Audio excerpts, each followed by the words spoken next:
అండి ఎలా ఉంది ప్రభుత్వ పనితీరులు? నిజంగా మాజీ ముఖ్యమంత్రి గారు ఒక పక్క సంక్షేమాలు చేస్తున్నారు, ఇప్పుడు ప్రజెంట్ ముఖ్యమంత్రి గారు కూడా 6 పథకాలు తీసుకొచ్చారు. రియాలిటీ ఎవరిది బాగుందంటారు మీ అభిప్రాయం?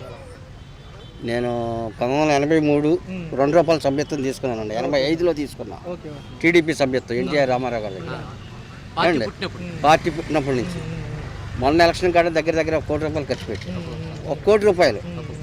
మొన్న వరదలు వచ్చినాయి చూడండి, రేపు వరదలు వస్తున్నాయి, ఈ రైట్ కట్ట తెగిద్ది, బుడవేరు కట్ట ఈ నైట్ తెగుతుంది అని నేను ఇంటిచ్చి భోజనాలు ఏర్పాట్లు 64వ డివిజన్లో భోజనాలు ఏర్పాట్లు చేసి ఎమ్మెల్యే గారిని పిలిచి 3000 మందికి మీరు రండి అని. ఆ లోపలనే వచ్చింది బిల్డింగ్లు సగానికి వెళ్ళిపోయింది. ఏంటి మీరు ఆగండి, మీరు మాట్లాడేటప్పుడు నేను ఎందుకు ఊరుకున్నాను? చేశాను.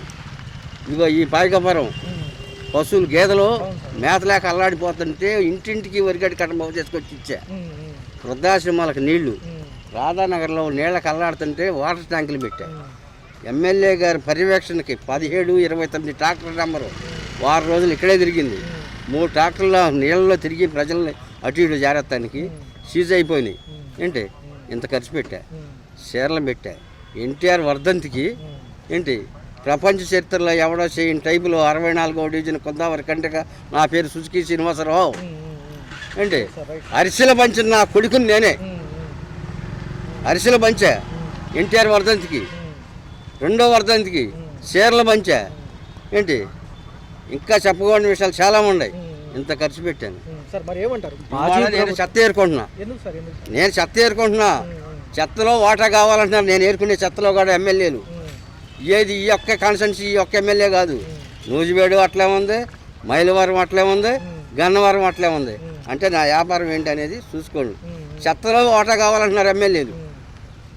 నేను ఏరుకునే చెత్తలో ఇక్కడ మీరు బాగా పారేశారండి, దీంట్లో ప్లాస్టిక్ ఆ చెత్త ఈ చెత్త ఏరుకుంటే ఆ చెత్తలో వాటా కావాలంటున్నారు.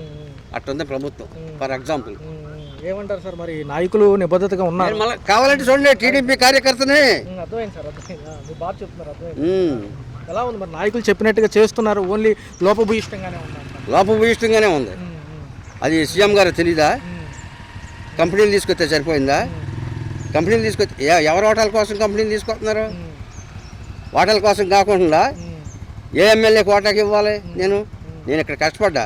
నేను నా వ్యాపారం వచ్చేసరికైనా మైలవరంలో ఉంది, గన్నవరంలో ఉంది, నూజివేడులో ఉంది. వీళ్ళకి ఓటాలు ఇవ్వాలి. ఎంత ఇవ్వాలి అది కూడా చెప్పండి. అక్కడే కేంద్ర కార్యాలయం ఉంది కదా మంగళగిరి, 60 సార్లు తిరిగా. నా నెంబర్ ఇస్తా, నా నెంబర్లో గ్రీవెన్స్లో చూసుకోవాలండి. 60 సార్లు తిరిగా. నా పరిష్కారం ఏంటి? నా వ్యాపారాన్ని ఎందుకు ఆపుతున్నారు? నేను రైట్ రైల్గా వ్యాపారం కావాలంటున్నా. ఏంటి లాలూచిగా వ్యాపారం కావాలంటున్నా.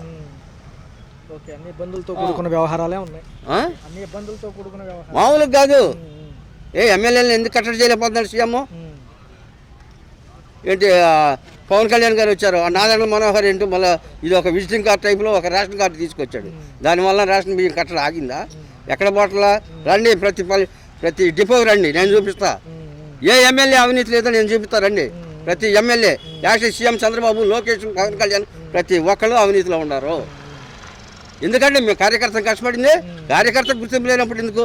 ఈ పార్టీ ఉంటే పోతే ప్రతి ఎలక్షన్కి ముందు కార్యకర్త తర్వాత నేను ఎందుకు ఉపయోగం ఏమన్నా? ఏ కార్యకర్త శుభ్రంగా ఉండడు? ఏ ఎమ్మెల్యే నాశనమైన ఎమ్మెల్యే ఉండడా? కార్యకర్త నాశనం అయింది. పెట్టండి లైవ్. మీకు ఆ దమ్ముందా? లైవ్ ఇచ్చే దమ్ము మీకు ఉందా? రండి ఏ ఛానల్లో. ఏంటి చంద్రబాబు భజన, ప్రభుత్వం ఏదుంటే ఆ భజన చేసే మీడియా నాకు వద్దు.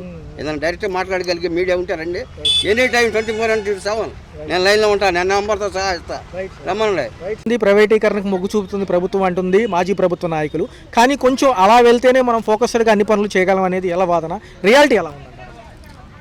రియాలిటీ అంటే ఇప్పుడు ప్రజెంట్ వాదన బాగానే ఉందండి. ప్రజెంట్ వాదన అయితే బాగానే ఉంది. ఇప్పుడున్న ప్రభుత్వం ప్రజెంట్ వీళ్ళు కూటమి ప్రభుత్వం వాదన బాగానే ఉంది అని అభివృద్ధి బాగానే చేస్తున్నారు.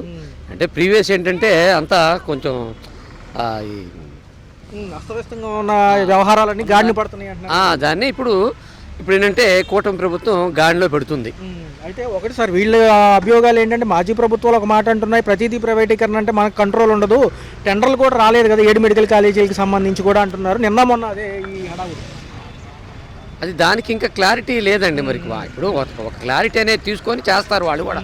ఇప్పుడు ఏమి ఇదిగా కూడా ఏం చేయరు వాళ్ళు, ఒక క్లారిటీ తీసుకొనే చేస్తారు. పవన్ కళ్యాణ్ గారు పనితీరు ఎలా అనిపిస్తుంది? ఓకే, హ్యాపీ అండి ఆయన కూడా అంటున్నారు, మాజీ నాయకులు ఏమంటున్నారంటే ఏదో చంద్రబాబు మెప్పు గారి కోసం మాట్లాడుతున్నారు కానీ నిజంగా పని చేయట్లేదు అంటున్నారు. కానీ రియాలిటీ ఎలా? అబ్బాయి ఎందుకు పని చేయట్లేదండి, చేయకపోతే ఎట్లా? ఇది ఇప్పుడు ఈ విధంగా ఎందుకు ఉంటుంది? బిఫోర్కి ఇప్పటికి చాలా మాకు తేడా, అభివృద్ధిలో తేడా, మొత్తం చేసే పనిలో తేడా కూడా మాకు తెలిసిపోతుంది. మొన్న అమరావతికి రైతులు ఆందోళనకు సంబంధించి కొన్ని అభియోగాలు ఉన్నాయి. ఏదైతే ఒక రైతు మాట్లాడుతూ కుప్పకూలిపోయారు, పాపం హార్ట్ అటాక్ వచ్చింది, అదేదో వీళ్ళు చేసినట్టుగా అంటున్నారు. ఎంత పడుతుంది? ఎవరు చేసిందంటారు? అమరావతి రైతులకు సంబంధించి కొన్ని అనుమానాలు ఉన్నాయి, మాకు వాగులో పొలం ఇచ్చారు, శీల స్థలం ఇచ్చారు అని నారాయణ గారితో మాట్లాడుతుండగా ఒక రైతు అక్కడికక్కడ కుప్పకూలిపోయారు హార్ట్ అటాక్తో. అంటే ఒకటి ఆయన ఏదో అనారోగ్యం పాలు ఉండొచ్చండి, మనం అది ఏం చెప్పలేము. ఆ టైంలో ఆయనకి ఆ అనారోగ్యం అనేది మరి ఎట్లా అయిందో ఏంటో మనం చెప్పలేము. అంతేగాని దీనివల్ల ఏమీ అయింది కాదు, అది ఆయనకి ఏదో అనారోగ్యం అయి ఉండదు బహుశా ప్రీవియస్గా. అభివృద్ధి అంశాల్లోకి వెళ్తే ఎలా అనిపిస్తుంది? కొంచెం సమయం పట్టినా చేస్తామనేది ప్రభుత్వ వాదన. మరి 5 ఏళ్ళు ముగిసే లోపల ఎలా ఉంది? ఎస్ మంచిది, వీ వాంట్. మాకు కావాల్సింది కూడా అదేనండి. అభివృద్ధి అనేది కొంచెం గ్రాడ్యువల్గా జరుగుతూ ఉంటుంది.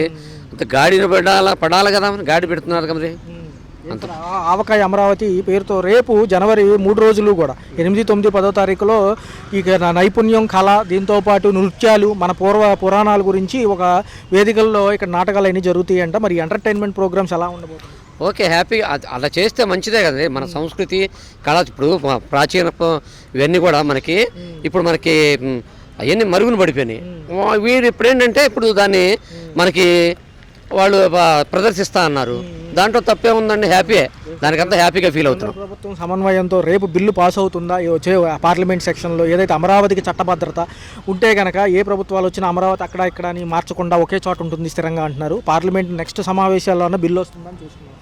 మంచిదే కదండి. ఇప్పుడు ఇక మారకపోవటమే మొత్తం మనకి అదే స్టాండర్డ్గా ఒక దగ్గరే ఉండటం అమరావతి అనేది మనకి. ఇప్పుడు మన సీఎం గారు కూటమి ప్రభుత్వంలో అమరావతి స్టాండర్డ్ చేశారు. ఇదే స్టాండర్డ్ స్టిల్ నవ్వు ఫర్ ఎవర్ ఉంటే హ్యాపీగా ఫీల్ అవుతాం మేమంతా కూడా. ఏమంటారు మాజీ ముఖ్యమంత్రి గారు, ఆ వర్గం అంతా కూడా మేమే వస్తాము, మరొకసారి ప్రజాయాత్రలు ఉంటాయి అంటున్నారు కదా. అది ఇప్పుడు అది మనం దాని గురించి మనం కామెంట్ చేయకూడదండి. అది ఇది కరెక్ట్ కానే కాదు మరి. అది జగన్ రెడ్డి ఉంటాడు 100 రూపాయలే పెట్టాడు. నేను గిగ్గించేస్తాను మన అచ్చెన్నాయుడు గారు 60 రూపాయలు అన్నాడు. మరి ఆ 100 కదా, 99 రూపాయలు అయితే రూపాయలు ఇవ్వాలా? అవునా, ఎవరు కదా. క్వాలిటీ ఎలా ఉంది మరి? క్వాలిటీ చచ్చిపోయింది. క్వాలిటీ ఎంతమంది చనిపోయి ఉంటారు? ప్రెజెంట్ డేట్ అంటే ఇప్పుడు ఒక 50 మంది 40 మంది అయిపోయారు. ఎలా అనిపిస్తుంది ప్రజెంట్ సిచ్యువేషన్ ఎట్లా ఉంది? ఏంటంటే జగన్ రెడ్డి గారు ఉంటాడు, పనులు లేవు. చంద్రబాబు నాయుడు గారు వస్తాడు, రోడ్లు ఇల్లులు అన్నీ అవుతున్నాయి. ప్రెజెంట్ ఏంటంటే పవన్ కళ్యాణ్ బట్టి అన్నీ చంద్రబాబు నాయుడు ఇప్పుడు అంత ఏర్పాటు. రాజధాని అమరావతికి ఇంకోసారి భూమి కావాలంటున్నారు. అక్కడ రైతు కూడా ఏదో సభలో మాట్లాడుతూ కుప్పకూలిపోయారు, మొన్న హార్ట్ అటాక్తో చనిపోయారు. వాళ్ళకి ఇల్లు సరైన ప్రదేశంలో ఇమ్మంటున్నారు, ఏదో కాలువలో చెరువులు పుడిచిన చోట ఇవ్వద్దంటారు. ఏమంటారు?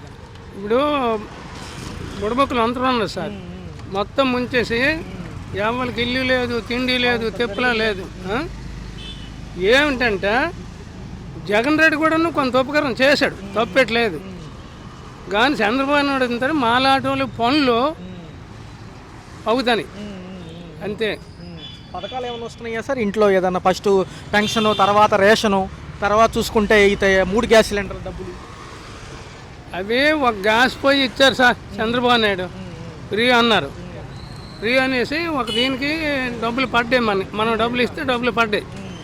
నెక్స్ట్ మరి లేవు ఇప్పుడు అవి. ఏటి ఒక బియ్యం కూడాను లేదు. జగన్ రెడ్డి ఉంటే ఇచ్చాడు తప్పమాట. ఎవరిమైనా మనం చెప్పుకుంది అది. అప్పట్లో డోర్ డెలివరీలు ఇచ్చేవాళ్ళు, బళ్ళు వచ్చాయి. ఇప్పుడు డోర్ డెలివరీ ఇంటింటి తెచ్చి ఇచ్చేవాళ్ళు. ఇప్పుడు కోటాకి వెళ్ళాలి. కోటాకి వెళ్ళిన తర్వాత ఏడు చేస్తాను డీలర్లు, అమ్మా మరి గంట పోరా, మరి 2 గంటలు పోరా, ఎంతకని తిరుగుతామండి ఈ బియ్యం గంటలకి. ఇది అది తప్పేటంటే మన నాయకులదే తప్పు, కానీ చంద్రబాబు నాయుడు తప్పేటి కాదు. అంటే మాజీ ముఖ్యమంత్రి గారు నేను పుంజుకుంటాను, గతంలో నేను చేసిన పథకాలకే పేర్లు మార్చి పెట్టారు, సో నేనే మళ్ళీ 2029లో రావడానికి అవకాశం ఉంది, నేను ప్రజల్లో మమేకమై బస్సు యాత్రలు, పాదయాత్రలు చేస్తానంటున్నారు కదా. మళ్ళీ ఇప్పుడు మీరు అడుగుతున్నారు, నేను చెప్తాను. ఆడవాళ్ళకి బస్సులు ఫ్రీగా ఇస్తాడు. ఈ ఆడవాళ్ళు వెళ్ళిపోతే మగవాళ్ళు మేడ చేస్తాము, ఎవడు వండుకొని తింటాడు? అది ఒకటి.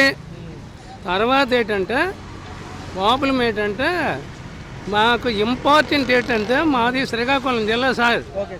మాకు వచ్చినాడు రామ్మోహన్ నాయుడు మాకు హెడ్. ఏ నిమిషం కన్నా ఏ కష్టమైనా వస్తారు, వాళ్ళకే గౌరవిస్తాం. నీదో మనసు ఉంటుంది, నాదో మనసు ఉంటుంది, ఎవరి మనసు వాళ్ళదే. వీడి పొద్దుల్లా ఆ అమ్మ అమ్ముకోమని పని ఎటు వచ్చింది, కడుపు జరకే కదా. అప్పట్లో వాలంటీర్లు ఉండేవాళ్ళు, ఏదైనా కావాలన్నా కాగితం కావాలన్నా సచివాలయంలో మనం అడిగేవాళ్ళం. వాలంటీర్లా అప్పుడు 25 మంది వాలంటీర్లు ఉండాలండి. ఉండి పింఛనే తెచ్చి ఇచ్చేవాళ్ళు తెల్లారి 5 గంటలకే. జగన్ రెడ్డి గారు ఉంటాడు. ఇప్పుడు మామూలుగా పంచదాప్స్కి వెళ్ళడమే, చంద్రబాబు నాయుడు గారు వస్తారు.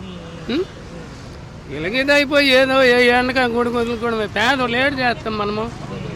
అది పెద్ద సామాన్యుడికి ఉపయోగపడే పనులు చేస్తే బాగుంటుంది. వెడ్డింగ్ డేట్ అంతా చంద్రబాబు నాయుడు వస్తాడు, రోడ్ల పనులు ఇల్లు పనులు అన్నీ అవుతానండి. ఇప్పుడు జగన్ రెడ్డి ఉంటాడు, ఏ పనులు లేవు. నేను తాపం వేస్తున్నాయి, ఇవాళ మూటలు మోసుకుంటాను. ఇసుక దొరుకుతుందా? ఇసుక అప్పుడు ఆన్లైన్ అండి. ఇప్పుడు డైరెక్ట్ 1200 లోడ్ అండి. మరి ఎవరికి మెచ్చుకుంటారు జనాలు? ఇప్పుడు 1200 టాటర్ అండి. అప్పుడు 25,000 అంతే. ఎక్కడ నాలాటోళ్ళు ఆళ్ళట్లు పట్టుకోగలరా? పర్లేదా పనులు మరి ఇప్పుడు దొరుకుతున్నాయో వాళ్ళకి, తాపి వాళ్ళకి? లేవు సార్, పనులు లేక మూటలు మోసుకోండి. మాకు 1000 రూపాయలు కూలి. సో ఒక మాటలో తర్వాత వచ్చే ప్రభుత్వం ఎలా ఉంటే బాగుంటుంది? ఇదే ప్రభుత్వం పైన బీజేపీతో కలిసి ఉంటేనా, లేకపోతే మాజీ ప్రభుత్వం చూశారు కాబట్టి అది కావాలంటారు? అది బీజేపీ అంటే అది మనకు సంబంధించింది కాదు. అంటే పార్టీ మంచిదే కానీ ఏంటంటే ప్రభుత్వం ఏంటంటే తెలుగుదేశంలో ఎర్రనాయుడు వచ్చినాడు హై లెవెల్ అని నేను చెప్పుకుంటానండి. హలో, తెలుగు రాజ్యం ఛానల్ చూస్తున్నారా? సామాజిక రాజకీయ జీవన చిత్రణే తెలుగు రాజ్యం. అతిశయోక్తులు అసత్యాలు ఉండవు. రాజకీయ కోణం కాదు, ప్రజా కోణమే కొలబద్ద. తెలుగు రాజ్యం వీక్షణ మీ ఉత్తమ అభిరుచికి నిదర్శనం.